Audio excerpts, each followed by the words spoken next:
Hello, everybody. Today we're going to talk about pathogens, and we are going to discuss some of the manipulated statistical information that's out there, the regulatory information, things about the FDA, scientific studies, CDC data.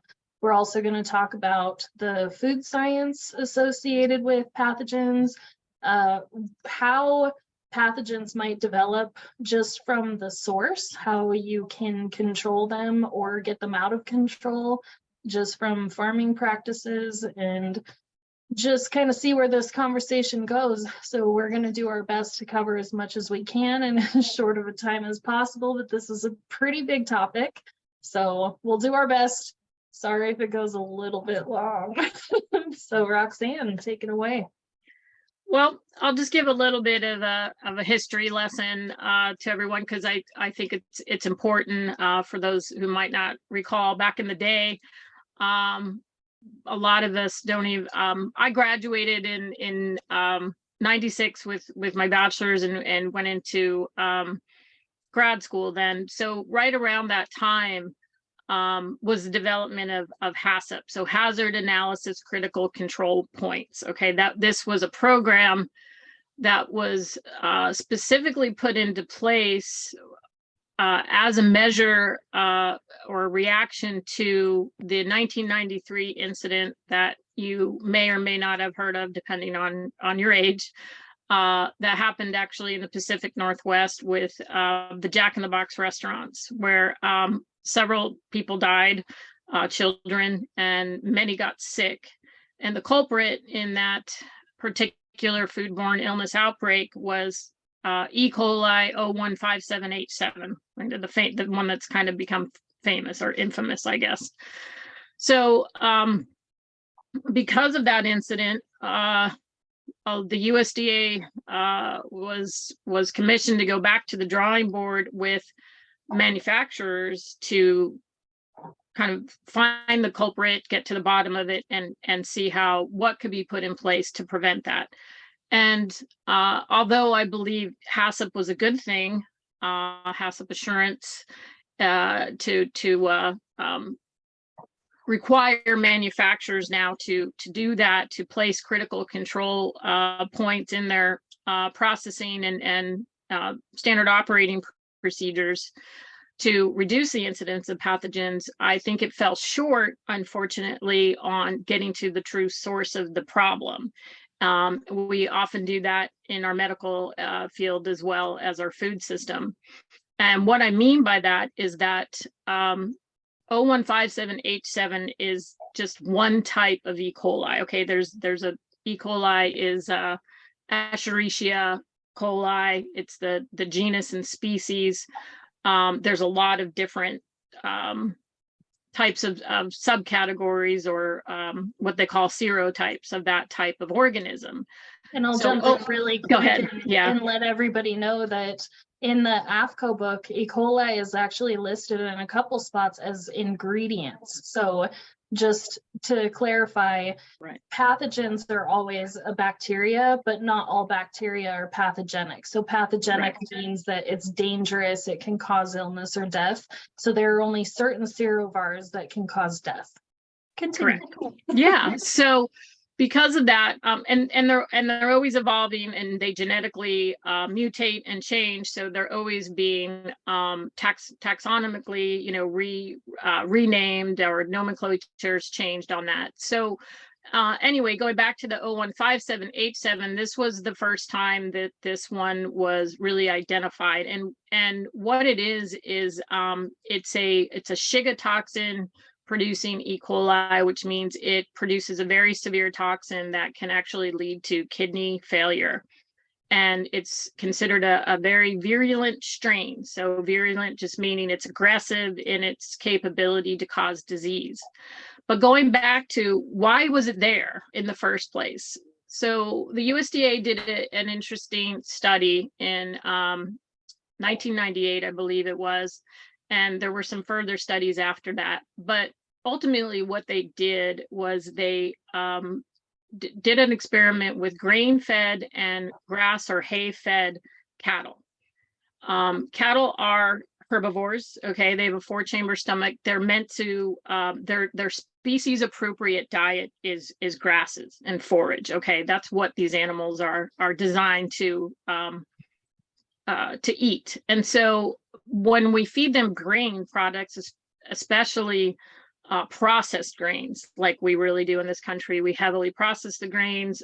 They're filled with pesticides and herbicides, with all the weed killers, glyphosate, not to mention genetically modified. So by doing this, we really change the gut parameters and the chemistry of the rumen of these animals. And when they fed the animals their appropriate diet, the grass and the hay, they found that the acid-resistant E. coli that they shed was incredibly less in the hay and grass-fed animals. So what that means is that when they're fed these grains, these inappropriate grains, it changes the pH and the chemistry of the rumen. By doing that, you harbor different bacteria, and you can actually create bacteria that become what we call acid resistant. Okay, so one of the biggest hurdles that bacteria has to overcome when they go into our digestive system is our stomach acid. So a typical human can have stomach acid of around 2 to 3 pH. Okay, that's the acid pH, or the acidity of our stomach acid. And most pathogens can't get through that. Okay, and that's our first defense, or one of our first defenses, besides enzymes in our mouths and things like that, to counterbalance or counteract these pathogens from invading our body. Well, when they studied the E. coli, they realized that the change in the rumen of these animals was actually creating acid-resistant E. coli, so that they became more resistant to acid environments and were able to survive. And because of that reason, they developed this virulence, okay, that they can pass through the stomach acid and infect our bodies. Okay, but in the grass-fed and hay-fed animals, they did not see this result. So you still had E. coli being shed from both animals, but the difference was the E. coli that was being shed from the grain-fed animals was very acid resistant and much more capable of causing infection than the E. coli in the grass-fed animals. So that's where I say where HACCP fell short, is that they didn't start the process with species appropriate feed. They start the process of HACCP, or hazard analysis control, at the slaughterhouse, or at the processing facility, where it has to start from day one, when these animals are bred and fed to become food animals. And that's where I don't understand. They have the knowledge. Well, and a lot of ranchers, I guess I shouldn't say, people have taken this knowledge and they are doing good things with it. Obviously, you're seeing the advent of much more grass-fed, pasture-raised animals in our country today because of that. So going back, so why do we want to use that? Why do we want to support the farms that are doing that correctly? Well, that's one huge reason, is that the stability and the balance of having that homeostatic microflora correct in the gut of that animal is going to carry through, obviously, to the food. Mm-hmm. Yeah, so HACCP in a way is kind of like putting tape over the holes in a hose instead of just turning off the water. Yeah. Yeah. Well, it's better than nothing, that's for sure. It certainly helped, but again, it's putting more processing steps in place, which are more damaging to food, rather than going back and doing it. I don't want to say not the easy way. It's not that HACCP easy. It's just that they don't go all the way back to the source. Like you said, it's band-aiding it, and it has helped. And it certainly is reduced. I think it did was effective at reducing foodborne illness, but did it damage the food more? Is it more processing on the food, so we're paying for it on the other side? Maybe we don't get as many acute foodborne illnesses, but now our chronic disease And because of the over processing of food on our immune system is a little bit more insidious. Mhm. Yeah, I agree. So, in that regard, it's like, do you want to get a product that's already clean and then provide it in its natural clean form, or do you want to get a product that's dirty and then have to sterilize it, which is going to damage it? So, what I want to talk about a little bit is the statistics and regulation.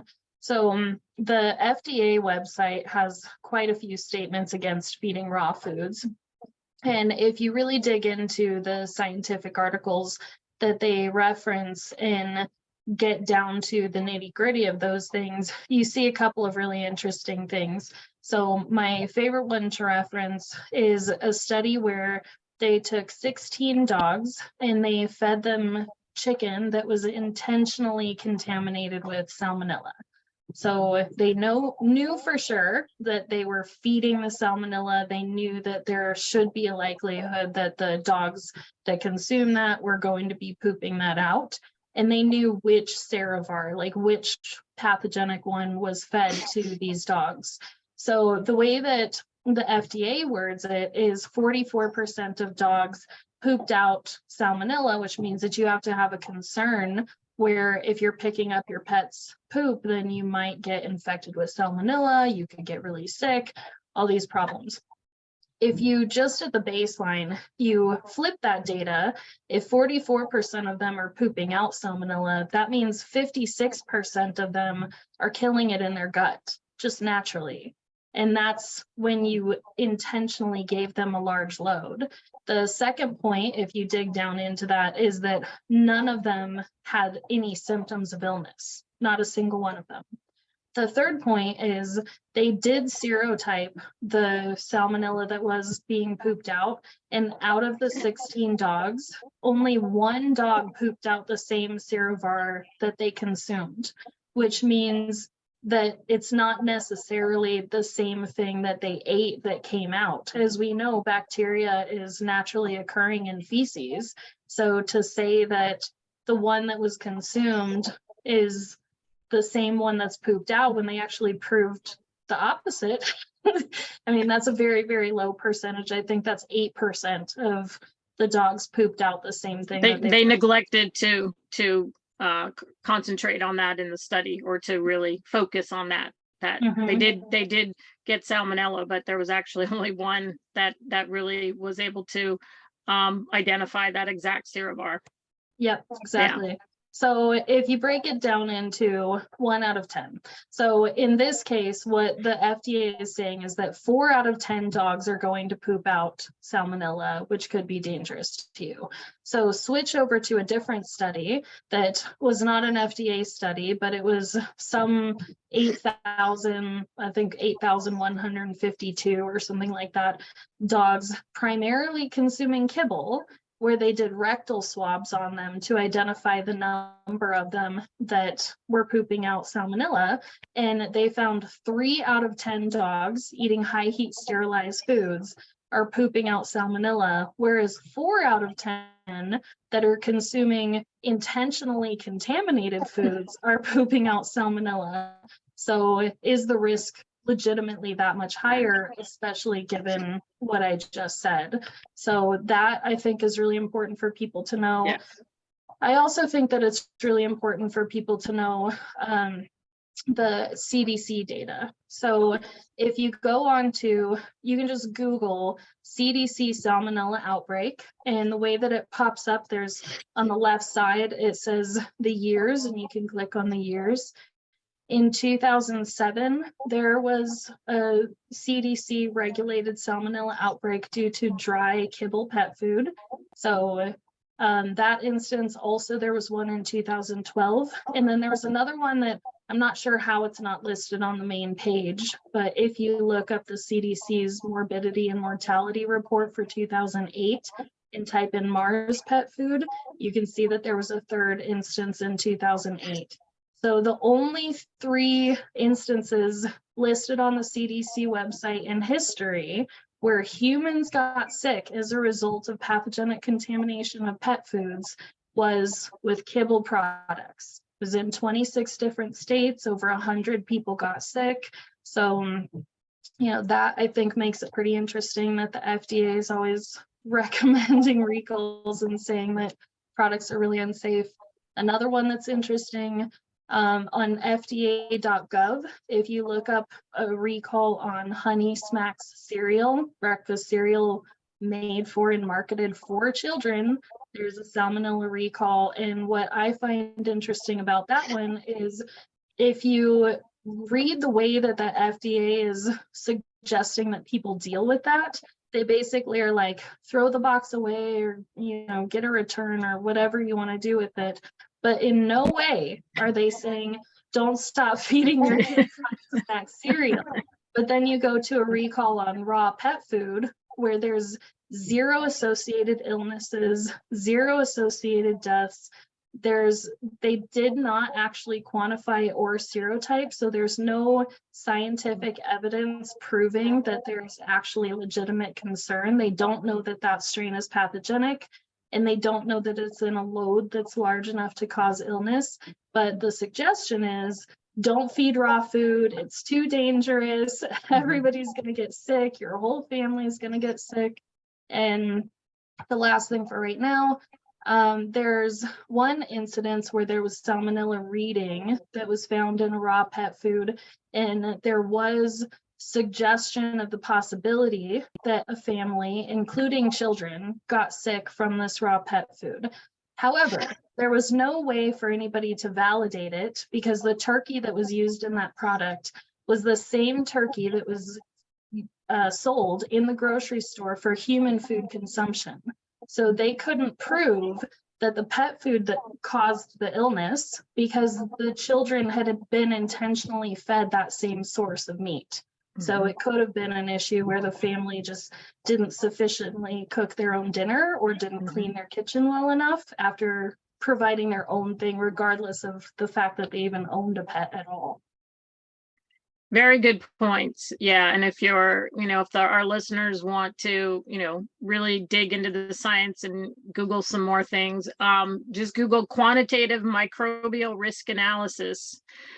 There's a method to this madness. There is a methodology to really quantify the risk of what foodborne pathogens, the risk that they have. And that's where the CDC and the FDA are just dropping the ball completely. Like Chelsea said, they're happy to say, well, just throw away the box of Honey Smacks, but this is a fine product that we know it can be contaminated. We obviously found a source of contamination, but you can continue to feed this to your child. The fact that they, demonize the raw pet food, it really, you have to question their bias. You do have to question why they use the science correctly in certain products and decide to throw a lot of the science out the window when it comes to fresh and raw foods. I'm not sure why, other than I guess follow the money trail on who is the biggest the biggest manufacturers in pet food. Yeah, the CDC data I think is really interesting to skim through and remind yourself that the most common sources of pathogen exposure for you and especially for your children is going to be cheeses, it's going to be pistachios, cantaloupe, mangoes, peanut butter, ice cream, like things that you're regularly using. And the majority of those things you are feeding raw to your child. But regardless of those being, in some cases, annual recalls where they're infecting just hundreds and hundreds of people, there's no requirement or even suggestion to stop those things. Another one is just like potluck meals, especially anything that is containing like mayonnaise or eggs that people just take and they leave out on a picnic table and heat for a little while, and a lot of people can end up getting sick from those things. And in large part that's because that product already had a mild contamination and then you let it proliferate by not caring for it properly. But again, those things are totally fine, and you're feeding those to yourself and to your family. So it is a really clear bias. I do think that it's valuable to mention to people the regulatory difference between the pet food industry and the human food industry, and kind of the history on that really quick. So if you think about the composition of kibble, you have a product that's primarily grains and veggies, and it doesn't primarily have meat. So the USDA is responsible for the regulation of meat, poultry, eggs, and dairy, and the FDA is not. They're responsible for the regulation of other things. However, as soon as you put a label on it that says pet food, it is now under FDA jurisdiction, even if it doesn't contain anything besides meat, which is under USDA regulation. So initially, it made a lot of sense for the FDA to be responsible for that regulation because there's so little meat in those high heat processed products. But now, where we've got all these raw foods, either it should be a combination of regulation from both entities, or the fresh, like maybe over a certain threshold of percentage of the diet being what is normally under USDA regulation should just stay there. Regardless, there's no changes. So the FDA is basically like, we know we have no idea what we're doing. So what we're going to do is we're going to use the zero tolerance policy. And we're just going to say, we don't care if it's actually pathogenic. We don't have to serotype. We don't have to quantify. Just any kind of potentially dangerous bacteria you have to recall. So the problem with that is it violates federal law. Federal adulteration laws say that you actually do have to identify that there is a problem before you tell a company that they have to recall. So I think that it's valuable for people to understand why so many raw pet foods get recalled, despite there never being any associated illnesses or deaths. It's really just an entity is in charge of the regulation that doesn't know what they're doing. So they're illegally enforcing a policy, not a law, just to make their lives easier. Yeah, do you remember the acronym that they use in that? It's like a SACODA or a SADOC. It's a serious adverse health condition that could cause disease or death. Okay, I forget. There's an acronym. It's a big long acronym for it, but it is in that law that you're referring to on adulteration. And ultimately, it is the FDA's responsibility to show SADOCA or SACODA. I may be saying it wrong, but we can put a reference to where that is. And they just neglect to do that at all in any of these raw pet food recalls, meaning to, secure the fact that, yes, this is a serious adverse health condition that could cause serious disease or death. And all of the recalls so far on raw pet food, to my knowledge, none of that has been demonstrated. Yeah, and in my experience in trying to develop an understanding of what all of this looks like behind the scenes, I've made a zillion different phone calls at over a zillion different events where I've tried to identify the way that these products are handled. And there have been times that I've spoken to the FDA and I've said, did you guys do serotyping and quantifying?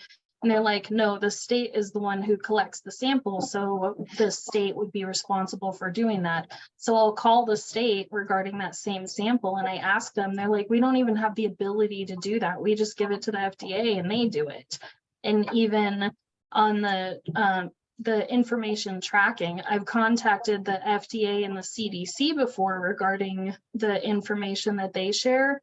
And the CDC makes it sound like all of the data is kind of like puzzle pieces. They're like, we collect all of this data and we make it into little puzzle pieces. And then we just stick all that in a box and we send it over to the FDA, and the FDA is responsible for sorting through it, managing it, analyzing it, whatever they want to do. So then you call the FDA and you're like, hey, how do you sort this information? And they're like, well, we don't do that. The CDC does. And you're like, I just spoke to the CDC. They said that they don't do that. So yeah. Yeah, there's a lot of passing the buck Mhm. in unfortunately, and bureaucracy, obviously, around the whole system. And nobody really wants to accept the liability, and that's what it comes down to, is who ultimately, is liable in the end. And I can say this very confidently, as a manufacturer who's been in the raw pet food industry for over a decade now, it is the responsibility of the manufacturer.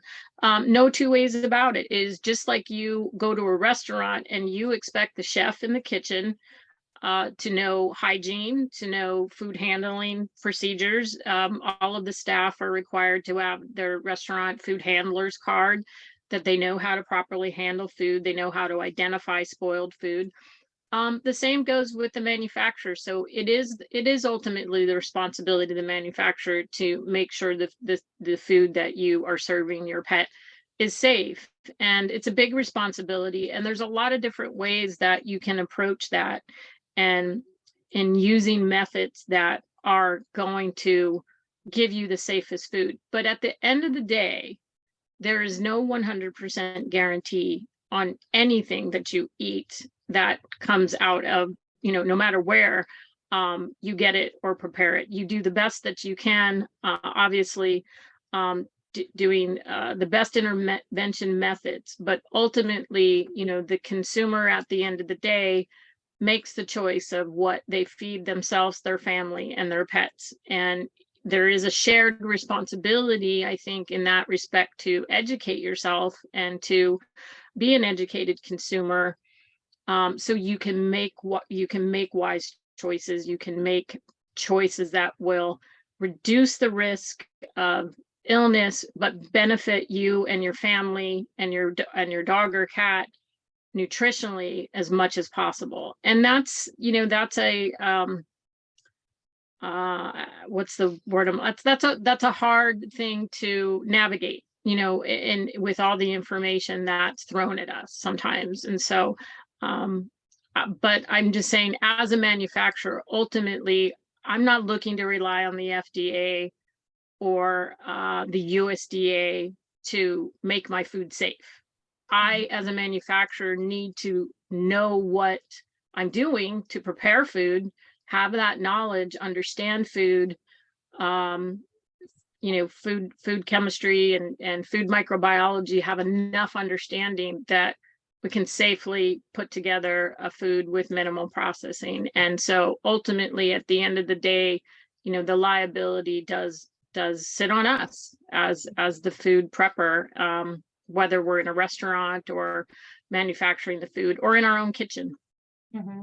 Yeah, and it's really important to understand what the motivations and goals are for the company whose products you're feeding. So with Solutions, we really believe that sourcing is going to be the be all end all of making sure that you have a really good foundational base for a clean product. And then from there, we do all of the things that we can to work through, beginning to end on the manufacturing process to make sure that the product is clean. It's, not sitting out to grow pathogens, and the equipment is clean. Like, there's a million different steps that we can say there. But the alternative is to do high heat processing, which, we just said, that's not a guarantee either. In a lot of cases, we see, actually, you can find a million of them on truthaboutpetfood.com. You can see that in many manufacturing plants, the fact that they are sterilizing with high heat appears to make them very lax in everything else that they do. Like, the facility is disastrous. Like, if you look up on truthaboutpetfood.com, on the search within there, if you type in millions of roaches, there's a document in there that has the actual reports from the regulator, that the inspection officer that went in there, that say there's holes in the ceiling above the grinder. There's millions of roaches. It's listed in there repeatedly, but they didn't get fined that day because they weren't actually looking for pests. That just happened to be something that they mentioned. And it's not that big of a deal because the product was sterilized, so it should be good to go, right? So, you know, for some companies, their focus is we're just going to provide you a sterile end product that's easy to scoop and feed. And then for some companies, we might be taking bigger risks. Arguably, we feel like they are taking bigger risks, but you know, historically, most people will argue the opposite, but we're doing it in a way where we're very meticulous to ensure that it aligns with what we know from science and not just like, hey, let's do this the easy way and just cook it until it's dead. All right. Well, I hope that that was informative for you guys. I hope it wasn't too much, and we will provide a whole bunch of links down in the notes. So take a look at those if you're interested. Thank you, guys. Thanks.